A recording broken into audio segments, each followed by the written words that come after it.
Hi everybody, greetings from a rather warm afternoon here in Cape Town today. I apologize for the setting. Let me tell you what's happened. 3 o'clock this morning, the power goes off.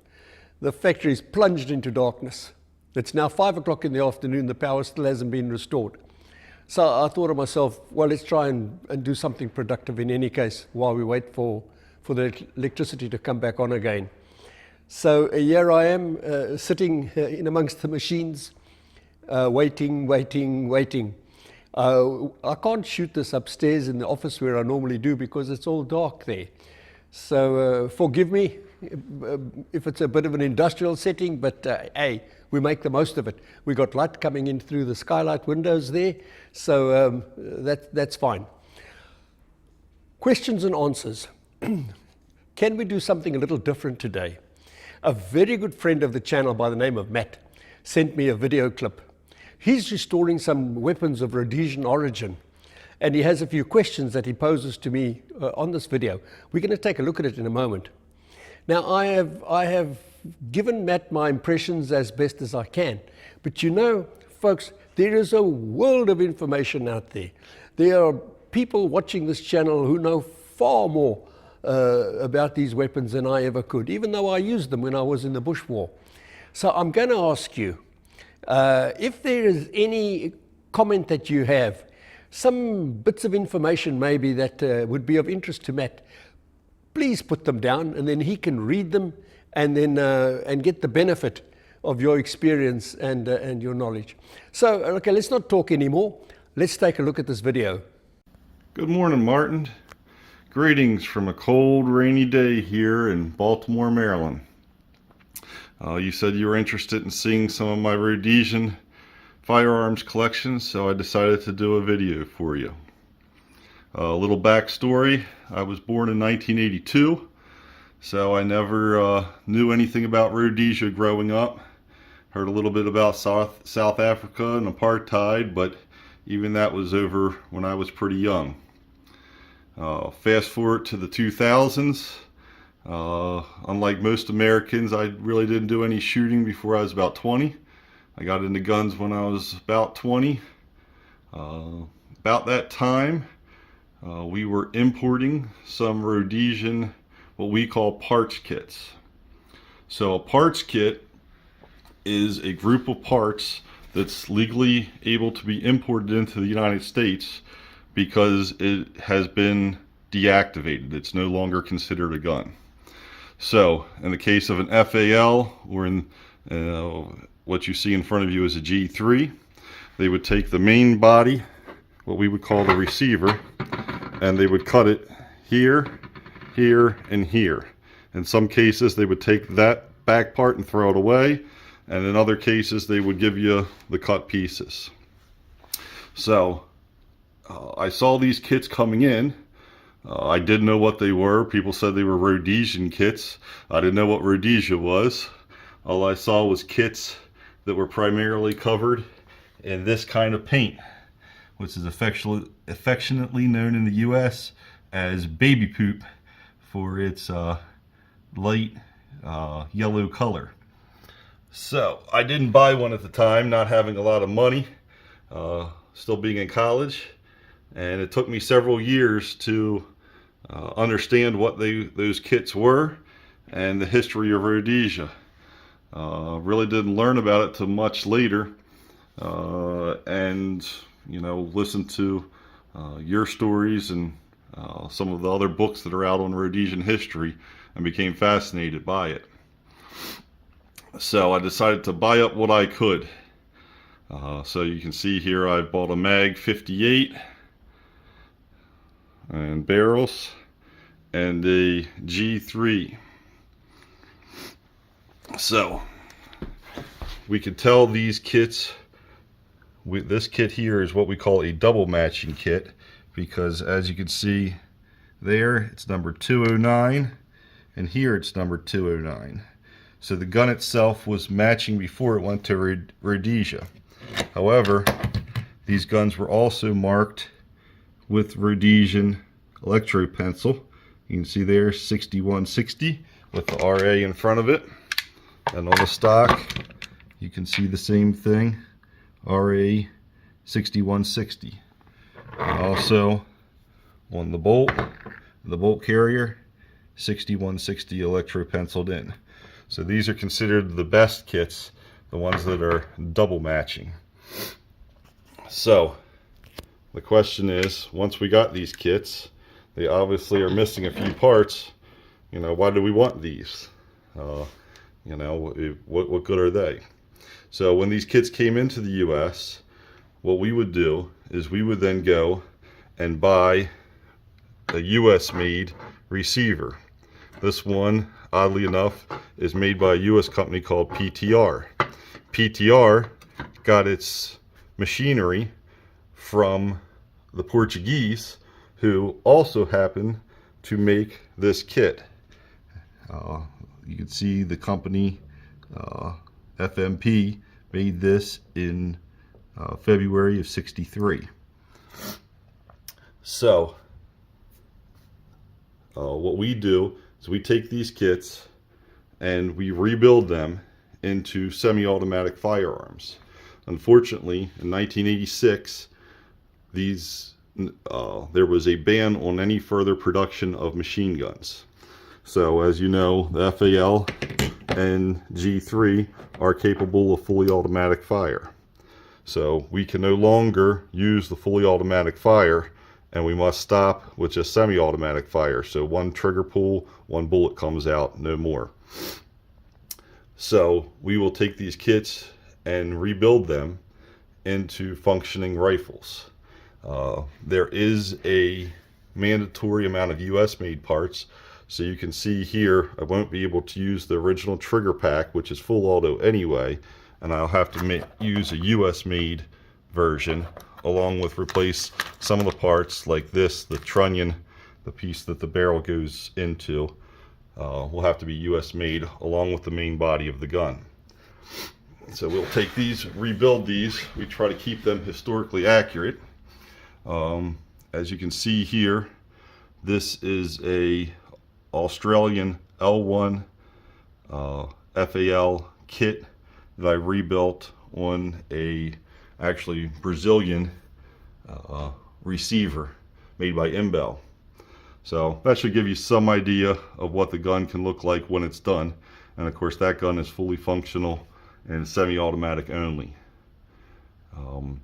So that is my plan for this gun. We will be rebuilding this, and we will take the barrel out.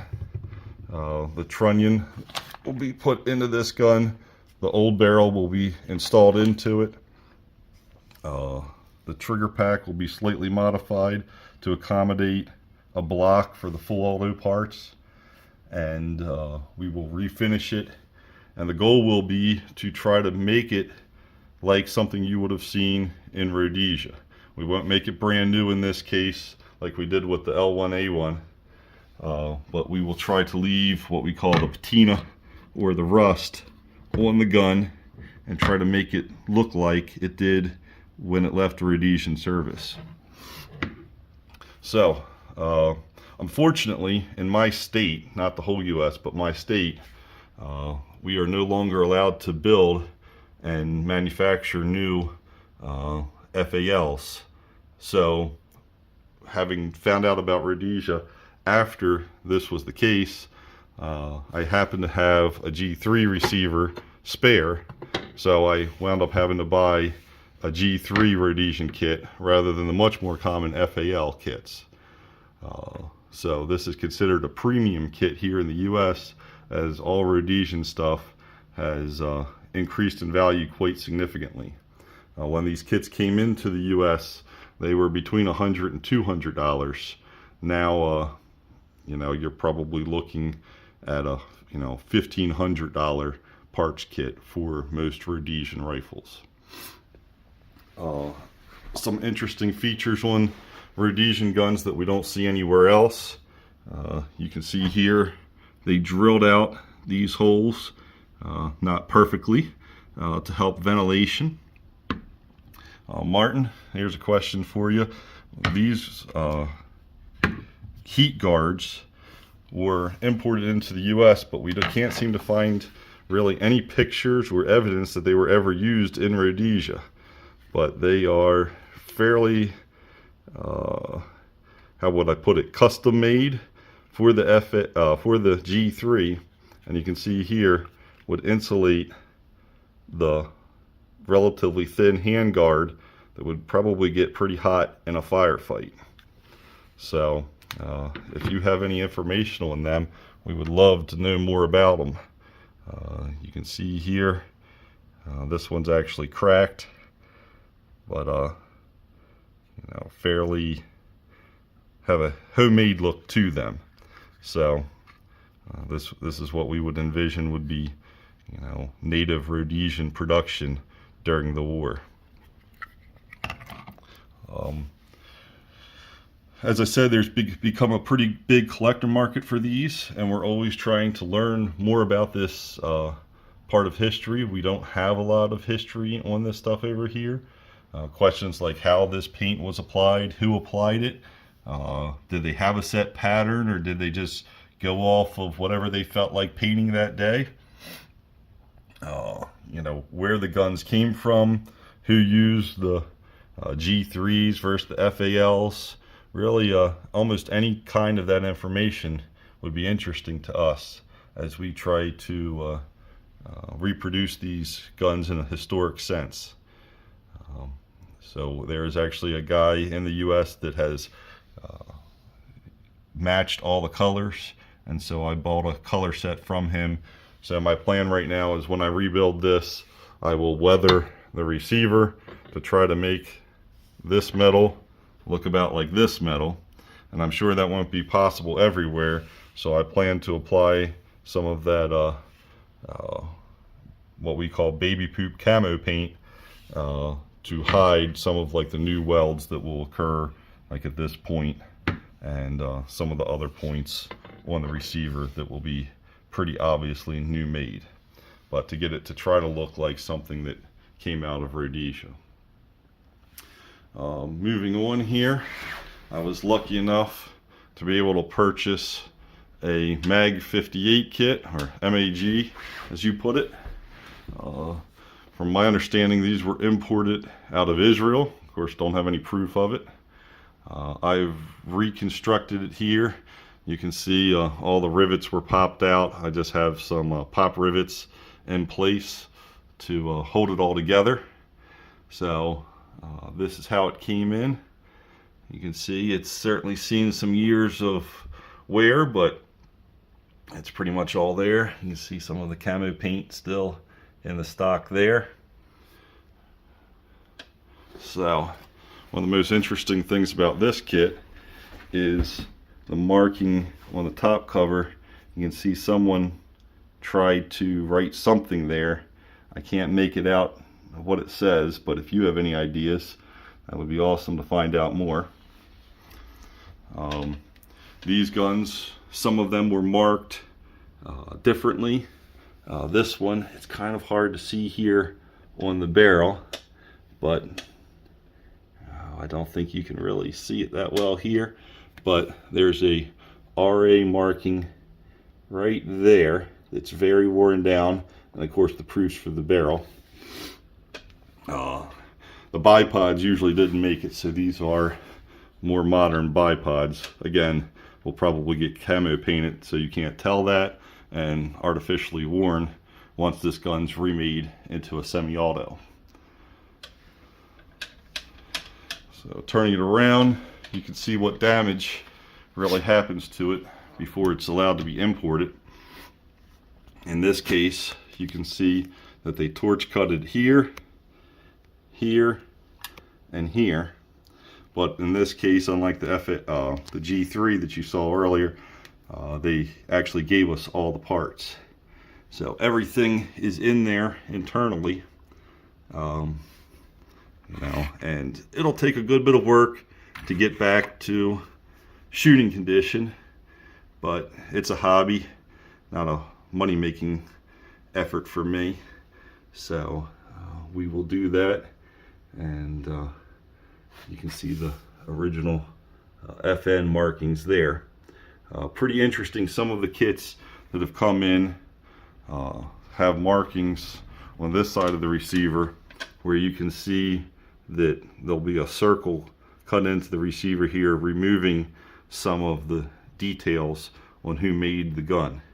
Again, any information on how that was done and why that was done, I mean, we have some idea, but we'd love to hear it from some Rhodesian sources.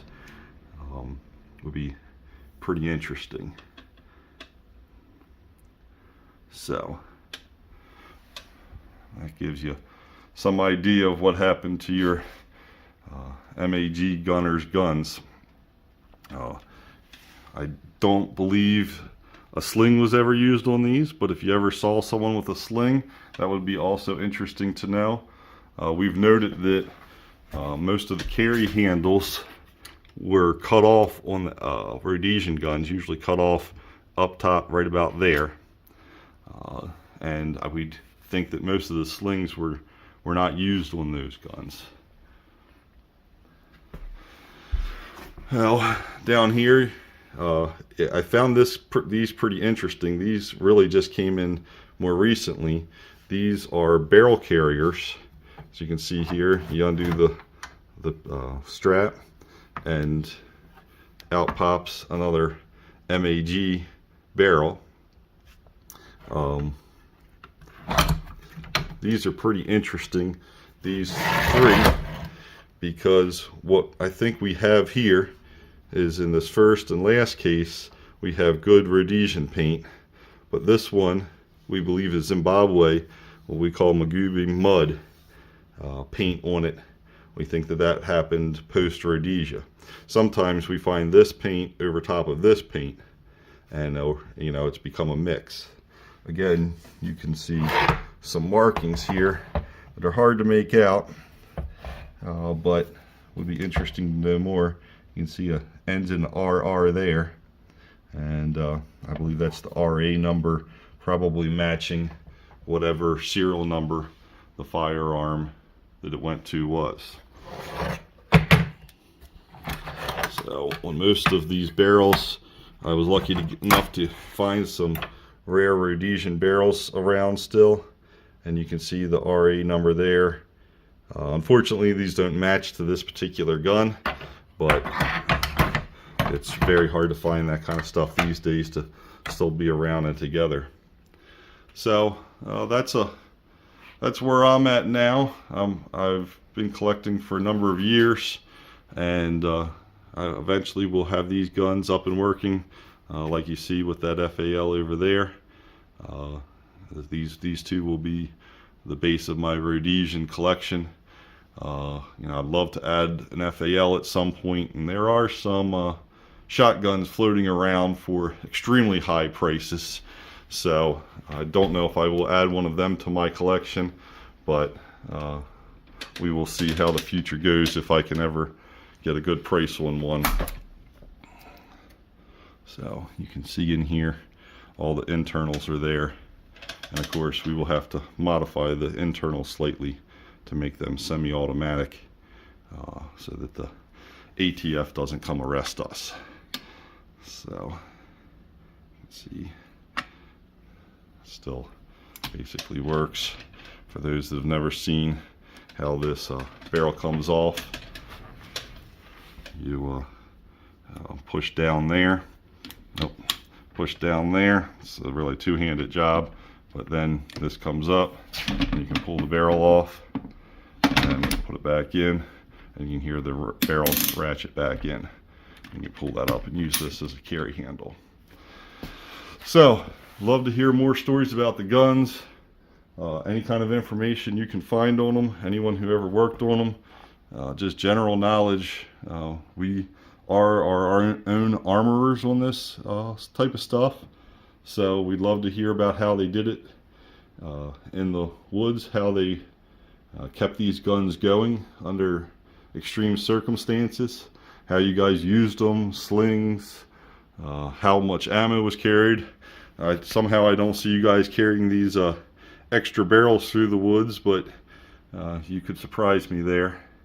So I've really enjoyed your stories, and I look forward to hearing more. I'll talk to you later, Martin. Thank you. Oh, well, that was rather interesting, wasn't it? Beautiful example of an SLR. Well done, Matt. You've done a great job restoring that weapon. I remember them. They were issued to us in the days of the Federal Army when we went to Llewellyn Barracks. I think we were told then that they were manufactured by BSA.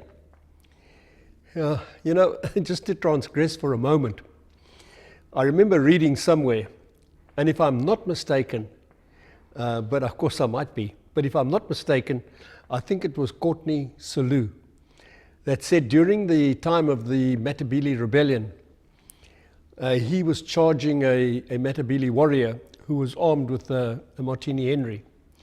And this African had fired one round at Selous and had missed him. Now he had a bandolier over his chest, a leather bandolier with cartridges in it.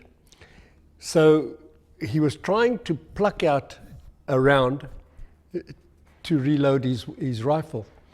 And of course his eyes were getting bigger and bigger as Selous got closer and closer, because this round would not come out of this leather bandolier. And he actually lost his life as a result of that. Now, as Selous explained afterwards, he said the trick is not to tug this thing out of the bandolier. It's going to stick. You have to put your finger on the nose of the round and then push. And you push it out of the bandolier into your hand and then into the weapon, and you're done. And of course the British Army is aware of all of these little niceties. These things were reduced to a drill. And the Rhodesian Army, being part of the Commonwealth, followed suit. So our weapon training was very much a drill. It wasn't exactly by numbers, but pretty close to it. And so, Staff Sergeant Devine would be standing in front of us, and we would be standing around him in a semicircle with our SLRs in our hand. And he might give of course it's all play stuff, it's just to get us, into the technique. And he would give a command like, with a magazine of 10 rounds, load. And the first thing, now come on you guys who were at Llewellyn, you can remember this, eh? The first thing you do is pouch, and then undo the pouch. Next thing, empty magazine off, into the pouch. Full magazine or magazine of 10 play rounds, onto the rifle, and then close the pouch again. So everything seemed to depend upon this pouch. It was almost the centerpiece of everything you did. Whether it was load, whether it was make ready, whether it was make safe, the pouch featured quite prominently in this drill. And I don't know how many contacts I had in the Rhodesian Bush War. It's not that it's so many that it's impossible to remember. I'm not saying that. It's just that I've never sat down and went, and added them up. But I don't ever recall in a contact going through that drill. I don't know what I did when I had to change magazines. I just, the weapon just kept on firing. And I have no conscious memory of pouch, rifle, pouch, rifle, or any of that sort of stuff. So, it was interesting. Yeah, very nice rifle that, Matt, I got to compliment you on it. And then the G3, a rather much maligned weapon, I think. Doesn't seem to be a lot of people that have got much good to say about it. And to me, it's rather enigmatic because, they produced these things in their numbers, in hundreds of thousands of them, and they were used all over the war, all over the world in all sorts of wars. So I failed to see how that it could be such a bad weapon, and yet it's been used so extensively. I think it might even be in production today still. And I read somewhere that it was a pretty reliable weapon. It wasn't prone to stoppages or anything like that. So it did have its good points. But most folks seem to think that it was an inferior weapon to the R1. I've read comments that this was never issued to A-line troops. Well, it was actually, it was never issued to the Rhodesia Regiment or to the Rhodesian Light Infantry Regiment or any of the others that I know of, but it was certainly issued to the Grey Scouts, and they were very much a frontline unit. I mean, the Specialist Regiment, these guys did a lot of good work for the country during the Bush War, fine reputation, and they were issued with these weapons. So I don't know that the Rhodesian authorities would do something like that unless they thought about it first and had good reason to do it. So I don't know why specialist forces like the Grey Scouts would be using this rifle and other units not. I heard that it rattles a lot. Maybe that had something to do with it, I mean, if you're walking through the bush and you've got a rifle that's clattering with every footstep that you take, that could be a problem. Maybe it doesn't matter if you're mounted on horseback. That could be the difference. I don't know. I'm just surmising. But if you have any light to throw on this, then please add it in your comments. We'd love to hear what your feelings are about that. Understand that this weapon was held together with 2 pins. Somebody said if you lose one of those pins in the bush, you've got a big problem on your hands. So I don't know, Matt. I don't think that it is a weapon that we should depreciate in any ways. I think it has its own unique place in the history of Rhodesia. And I mean, I saw it in the hands of Internal Affairs, Guard Force, I think, used it. Who else? Rhodesian Defence Regiment? I don't know. I can't remember. I never paid much attention at the time. I saw these weapons in the hands of some soldiers, but I never thought too much about it. I heard that they were Portuguese in origin, and at the time, I suppose if I did ponder too much over it, I would have just come to the conclusion that, well, maybe South Africa can't supply us with enough R1s, and that's why we're resorting to this weapon. I don't know what those wooden heat guards are that you showed us. I didn't pay that much attention to these rifles, but I don't remember seeing anything like that on them. I'm hoping that somebody can, as I said earlier on, provide us with a bit of extra information regarding that. Maybe it was something homemade that somebody put on their weapon and adapted it to that. I'm not sure. But anyway, a nice enough project, and I'm glad that you're tackling that. And then the poor MAG. Oh dear me, they never looked like that in my time. But then I didn't look that way either all those years ago. So time has certainly taken its toll on weapons and on men. But oh, what a treasure! You must be so pleased at acquiring that, even though it's in a very sorry state. But it can be rescued, I'm sure. You're going to do a good job on it. Matt explained to me that it's held together by pop rivets that he put in, just so that he can see where everything goes and tackle it, the restoration from that point of view.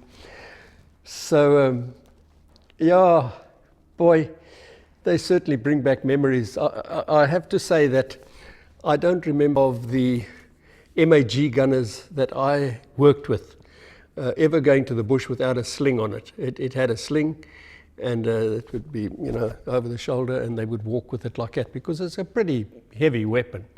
So a sling was almost, mandatory. Yeah, the gas regulator, I have seen some chaps put a piece of wire, they'll lace it through one of the holes in the rim of the regulator and then across the barrel and give it a couple of twists. and that ensures that it stays where it is. It won't be dislodged. So what else can I say? Our platoon commander was very adept at this weapon. When he was a stick leader and I was in his stick, he always carried the MAG. Powerful guy, eh? What a nice guy. We're still in touch, eh? After all these years, we sent each other an email just a few days ago, wishing each other well for Christmas and so on. And I used to watch him at Chirundu. We were based up there for a little while. And he would adjust the regulator on the weapon, and then he would lie prone there with it on its bipod, and he would fire across a long sandbank at a target that he selected, one round at a time. Bah, bah, aimed shots, and quite a big distance, eh? And he would zero in on this target of his. A very good man. Yeah, I've seen him fire that MAG from the shoulder as though it was a rifle on automatic. Marvelous. Yeah, I hope that there's some viewers who can tell us a little bit more about the MAG. I did not know that they were Israeli in origin. Just never thought of it, I suppose. And as regards the application of the camo paint, I spoke to John van Zyl about it a few days ago on the phone, and I said, John, what do you know about this application of camo paint? It seems like there are folk who've got a pattern that you can get from them, and you do your weapon in this pattern. I said, but we didn't do that. I said, as far as I know, the armourer just laid these things out, took a spray gun and just walked up and down, then, dark green, and then a khaki colour, and then a bluey green, and just, sprayed it all over. So he said, yeah, in RLI, he said, he seems to think the guys were just given the weapons on a Friday and told by the sergeant, I want to see them all camouflaged on Monday. There's 3 tins of paint and a brush. Get on with it. So I don't think there's any set pattern. I mean, I've seen many of these weapons in my time during the war, and I never saw that any of them had the same, the same pattern to the camouflage. It was all over the place. It's just done willy-nilly, haphazardly almost, you might say. So yeah, I think I'm going to stop there, all right? And please, if you have comments, put them down. Matt would love to read them, and let's get the benefit of your experience and your knowledge. So although I haven't answered the questions, all of the questions, perhaps as one would have liked, nonetheless, together, all of us, we can certainly bring a lot of information to bear upon these weapons. Matt, well done. Thank you for sending the video, and good luck with that restoration. I know it's going to take a long time. It's nothing that gets done in a hurry, but keep us posted, and one day, eventually, when it's all done, please send us another video. We'd love to air it again. So thank you very much for that, and all the best. And to the rest of you, thank you for watching. Thank you for your support, for your encouragement. Keep well, and we'll get stuck into the balance of those questions that I haven't answered yet. There's still I don't know, maybe 4 or so. We'll do those in the next video. So thanks a lot again, folks. Take care, look after yourselves. God bless, and all the best.